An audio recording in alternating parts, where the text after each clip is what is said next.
Assalamu alaikum dear students. That's our first lecture of communication skill. In this lecture we learn what is communication, how what is the communication process, which thing will be included in communication, what is the difference between communication and communication skills. So to proceeding next, communication skill or code of the communication skill is ENGL 1119. That is first lecture of introduction to the communication skill. Today's lecture will be about what communication is, what is the features of the good communication, what is the importance of communication in the personal, professional and personal world.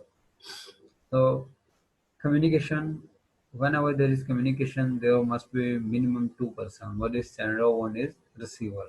Sender will send the message, receiver will give the feedback to the sender. So the term will be changed from the sender to receiver, receiver to sender. In common sense, it is said, it is assumed that only conveying, sharing your ideas is communication, not at all.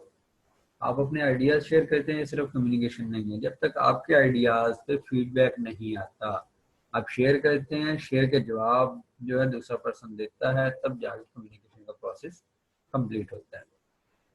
तो communication word जो है ये Latin word कम्युनिको या फिर कम्युनिकेयर से बना है, जिनके मतलब है टू शेयर।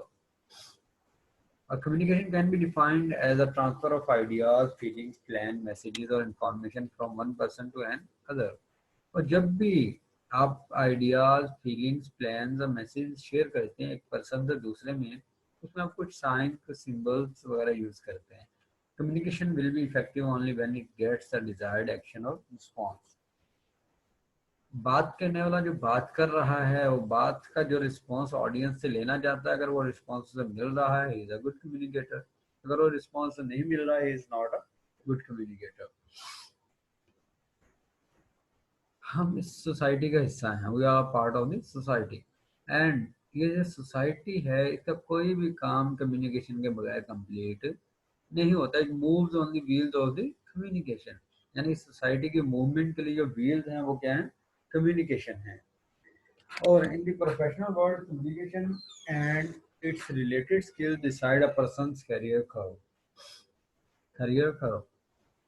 कि अगर आप प्रोफेशनल वर्ल्ड में काम कर रहे हैं तो उसके अंदर कम्युनिकेशन ही बताएगी कि आप कितना अच्छा जो है ना, कि आप कितनी अच्छी तरक्की कर सकते हैं।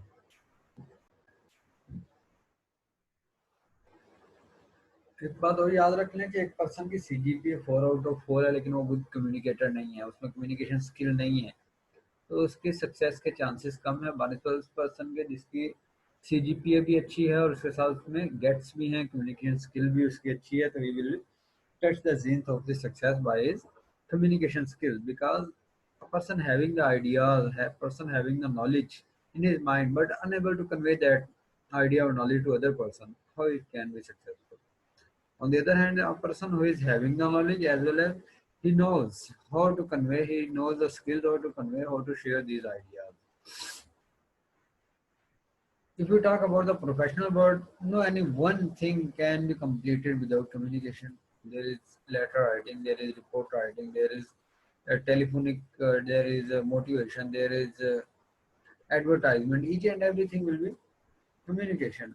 So communication is very important thing, and in the management in our daily life as a student, as a teacher,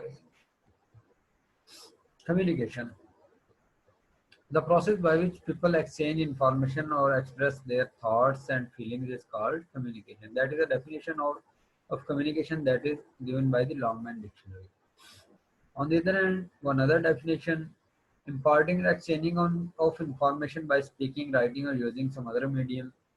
आप बोल के, लिख के या किसी और तरीके से अगर बात दूसरे तक पहुंचा देते हैं, उससे फीडबैक ले लेते हैं, तो ये क्या है? कम्युनिकेशन है। और तीसरा, exchanging between individual through a common system of symbol, science और बिहेवियर। इसमें आप सिंबल भी यूज करते हैं, साइन भी यूज करते हैं और बिहेवियर भी यूज करते हैं। सिंबल कैसे यूज करते हैं? ए बी सी डी जितने हम अल्फाबेट्स यूज करते हैं, अलिफ बे पे, जिस लैंग्वेज के भी लगा लें, वो सिंबल्स हैं, वर्ड्स हैं, साइंस हैं, बिहेवियर है, तो बात करने का अंदाज क्या है आपका। एक बात आप नॉर्मल लहजे में कर दें उसका मीनिंग और होगा, एक बात आप फॉर्मल वे में कर दें कि इनफॉर्मल वे में कर दें, दोनों की बात में बहुत ज़्यादा डिफरेंस आ जाता है। तो द एबिलिटी टू कन्वे और share ideas and feeling effectively. अभी हमने जो डेफिनेशन पढ़ी थी कम्युनिकेशन की, अब हम जा रहे हैं कम्युनिकेशन स्किल की तरफ। What is difference between communication and communication skill? Communication only sharing of ideas है, जबकि communication skill sharing of ideas and feeling effectively कि आप desired action desired response जो है अगर ऑडियंस से रिसीवर से ले रहे हैं तो आप communication skill यूज कर रहे हैं, आप effective हैं। The ability to convey information ideas effectively is called communication skill। उसके बाद हम आ जाते हैं communication के process की तरफ। प्रोसेस में जब भी बात की जाती है प्रोसेस, किसी भी चीज़ के प्रोसेस की, तो उसके अंदर बहुत सी चीज़ें इन्वॉल्व होती हैं। तो यहाँ पे जो चीज़ें इन्वॉल्व हैं उनमें सेंडर है, इनकोडिंग है, मैसेज है, रिसीवर है, डिकोडिंग है और फीडबैक है, ये चीज़ें इसमें इंक्लूड होंगी। तो सेंडर की एंड पे जो चीज़ें प्रोसेस ऑफ कम्युनिकेशन में सबसे पहली चीज़ सेंडर कॉन्टेक्स्ट है। Context topic of the discussion, context को हम इजी वर्ड में कह सकते हैं गुफ्तगू का टॉपिक क्या है, किस मौजू पे गुफ्तगू होगी, तो ये कॉन्टेक्स्ट है। तो कॉन्टेक्स्ट में जब भी बात की जाती है उसके पीछे कोई ना कोई मोटिवेटिंग चीज़ होती है, कोई ना कोई हमारे पास स्टिमुलेशन होती है। तो कॉन्टेक्स्ट के लिए स्टिमुलेशन का होना लाजमी है। और कॉन्टेक्स्ट जब हम कम्युनिकेशन प्रोसेस में पढ़ते हैं इसके अंदर स्टिमुलेशन भी दो किस्में हैं, इंटरनल स्टिमुलेशन और external stimulation. Internal stimulation, if I have decided what I will discuss with you in today, that will my internal, I have decided before coming over here। और अगर मैंने पहले से डिसाइड नहीं किया, I will decide after coming over here, यहाँ आने के बाद मैंने डिसाइड किया किस टॉपिक पे बात की जाएगी, दैट इज एक्सटर्नल। यानी इसका मैं एग्जांपल देता हूँ, मैं क्लास में पढ़ाने आ रहा था तो पहले से सोच के आया आज मैंने क्लास को क्या पढ़ाना है, that is my internal context, internal stimulation. और अगर मैं एरोप्लेन में बैठ रहा हूँ तो मैं पहले सोच के नहीं किया कि साथ वाली सवारी कैसी होगी, फिर क्या गुफ्तगू करूँगा, वहाँ जाके वेदर की कोई भी गुफ्तगू जो उस टाइम कॉन्टेक्स्ट बनेगा उसमें हम तक की जा सकेगी, वो क्या होगा, एक्सटर्नल स्टिमुलेशन के। पहले से मैंने नहीं सोचा क्या गुफ्तगू करेंगे, वहाँ बैठने के बाद जो दिन में आया बात करेंगे। After the contact there will be encoding, means I have an idea and I want to convey that idea, this idea will be conveyed, will be shared by the words। आप अपने आइडियाज को जो अल्फाज का पहनावा पहनाते हैं ये इनकोडिंग कहलाता है। इनकोडिंग के बाद आ जाता है मैसेज। इनकोडिंग करके आप उसको अल्फाज की शक्ल में अपने मुंह तक लेके आते हैं, अल्फाज की शक्ल में बनाते हैं, दैट इज मैसेज। और अल्फाज से आप उसे किसी ना किसी चैनल के थ्रू शेयर कर देते हैं। अगर बोल के शेयर कर रहे हैं तो एयर वेव्स भी कैरी, जो your sound waves, air waves जो हैं वो आपकी साउंड वेव्स को कैरी करके दूसरे तक पहुँचाएंगे। अगर आप रिटर्न कम्युनिकेशन कर रहे हैं तो आपका बोर्ड मार्कर और बोर्ड भी हो सकता है, कॉपी पेंसिल भी हो सकता है, लैपटॉप और कीबोर्ड भी हो सकता है। उसके बाद डिकोडिंग, चैनल तक की जो बात है ये किसकी थी, सेंडर के हैंड में। अब हम बात करते हैं receiver. Receiver will decode this message. Receiver के पास जब भी किसी चैनल के थ्रू मैसेज पहुंचता है वो उस मैसेज में से आइडिया लेता है। अल्फाज में से आइडिया लेना ये क्या कहलाता है, डिकोडिंग। तो डिकोडिंग करके वो फिर उसके बाद रिस्पॉन्स देता है, उसका कोई ना कोई फीडबैक देता है। That is the process of the communication.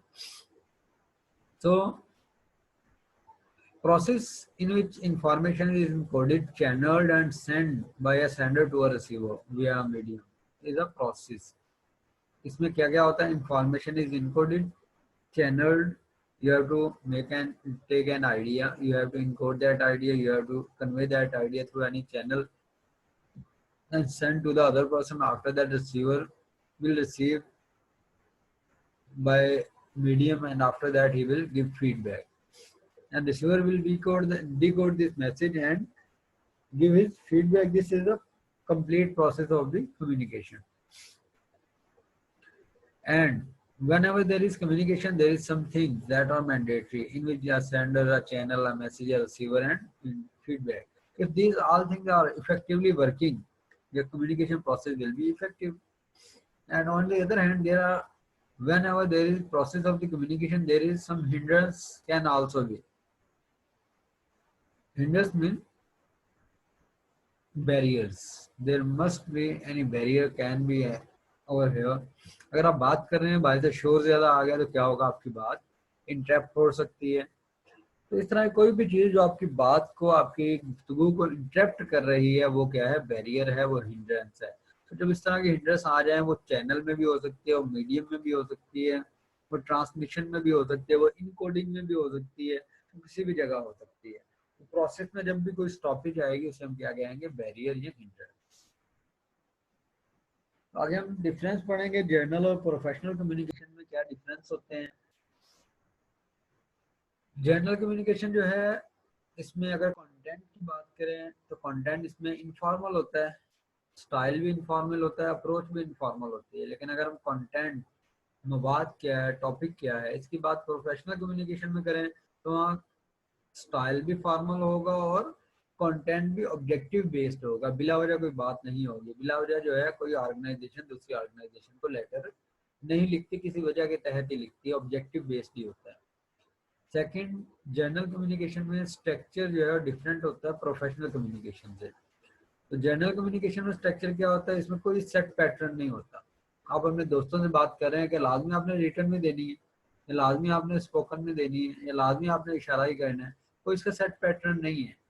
कभी ये हुआ कि आपने अपने वालिद से पैसे लेने हो, अपने फी देने के लिए, तो वालिद साहब से कि आप रिटर्न एप्लीकेशन दें, मैं फिर आपको पैसे दूंगा? नहीं, बिल्कुल भी नहीं। जनरल कम्युनिकेशन में स्ट्रक्चर कोई भी सेट पैटर्न नहीं है। लेकिन प्रोफेशनल कम्युनिकेशन में अगर आपने रिक्वेस्ट करनी है तो आपको लेटर या एप्लीकेशन लिखनी पड़ेगी। अगर आपने ऑर्डर देना है तो ऑर्डर लेटर लिखना पड़ेगा। अगर आप पर कोई ब्लेम आ गया तो आपको उसके डिफेंस के लिए लेटर लिखना पड़ेगा। ये तमाम चीज़ें सेट पैटर्न के तहत चलेंगी। तो जनरल कम्युनिकेशन में मेथड मोस्टली ओरल होता है, लेकिन जो प्रोफेशनल कम्युनिकेशन है इसमें ओरल और रिटन दोनों चलते हैं। और audience, general communication not for a specific audience. आप जो बात कर रहे होते हैं स्पेसिफिक ऑडियंस के लिए नहीं होती। आप टाइम गुजारी के लिए भी कर सकते हैं, आप शेयरिंग के लिए भी कर सकते हैं, किसी लिए। लेकिन जो प्रोफेशनल कम्युनिकेशन है उसके ऑडियंस हमेशा स्पेसिफाइड होते हैं। कभी आप कस्टमर से बात कर रहे हैं, कभी बैंकर से बात कर रहे हैं, कभी मैनेजमेंट से बात कर रहे हैं, तो तमाम चीज़ें आपको उसी हिसाब से कम्युनिकेट करनी पड़ती हैं। इस तरह लैंग्वेज की अगर बात करें तो लैंग्वेज जनरल कम्युनिकेशन में will be ordinary language without technical words, graphics. तो जो जनरल कम्युनिकेशन है उसमें लैंग्वेज ऑर्डिनरी लैंग्वेज, आम जो कॉमन जुबान यूज होती है वही चीज़ होगी। लेकिन प्रोफेशनल कम्युनिकेशन में फ्रीक्वेंटली इन्वॉल्व जार्गन्स, इसमें जार्गन इन्वॉल्व होता है, टर्मिनोलॉजी इन्वॉल्व होती है। जिस फील्ड की आप बात कर रहे हैं उसी फील्ड की टर्मिनोलॉजी इसमें इंक्लूड होगी। इसमें आप ग्राफिक्स भी यूज कर सकते हैं, किस चीज़ के लिए, प्रोफेशनल पर्पस के लिए। That was the difference between journal and professional communication. There are 5 major differences in content, in structure, in method, in audience, and in language. You have to remember that.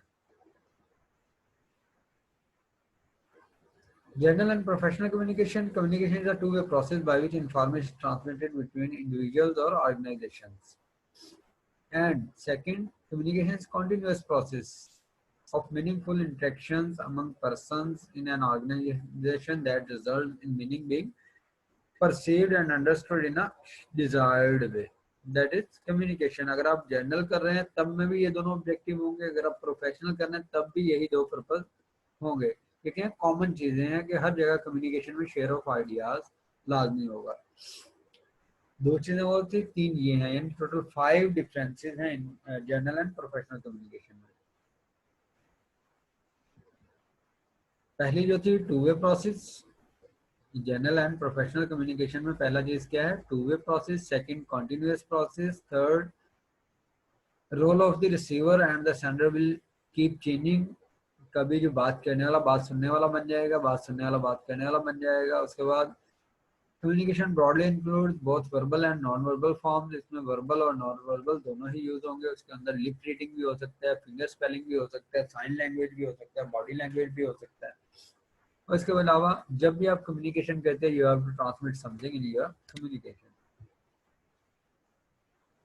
After that, we'll talk about the importance of the communication. This importance is specifically about for the professional world. The following factors make communication indispensable in the world of business. The first thing is growth. No any organization, no any company, no any national or international or multinational company can take its growth at highest level without communication. Communication is mandatory for them. After that, there is complexity. Complexity can be solved only by the communication. When there is communication between different organizations or within one organization, the complexity can be solved only by the communication. Like that, there are different departments. One is planning, one is production, sales, stores, advertising, financing, accounts, welfare.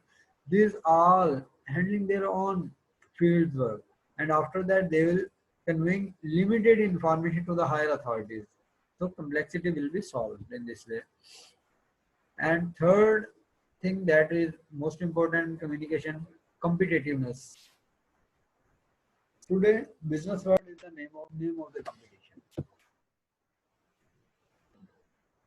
There are a lot of brands, various brands in the market, but that company communicate better, sell better.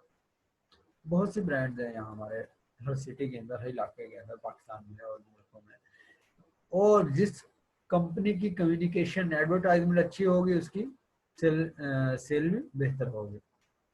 Hardly ये जो है with in organisation है कि अगर जो आपके employees हैं उनका और आपकी मैनेजमेंट के आपस में अच्छा रिश्ता है, अच्छा रिलेशनशिप है, वर्कर जो है मैनेजमेंट से हर बात शेयर कर सकते हैं और दोनों को इंसानियत के लेवल पे डील किया जाता है, तो ये कम्युनिकेशन के थ्रू ही हो सकता है. आपकी कम्युनिकेशन बताएगी you are giving respect to your employees और not, you are giving respect to your higher authority और लोअर अथॉरिटी और not.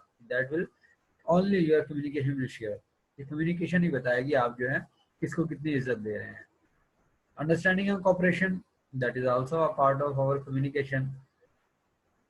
If you are communicating in a way that is, and you are understanding the other person, and you are also making yourself will be understood by the other person, and you are giving cooperation and taking cooperation from the other person, that is importance of the communication. That is the end of first lecture. Thank you for listening.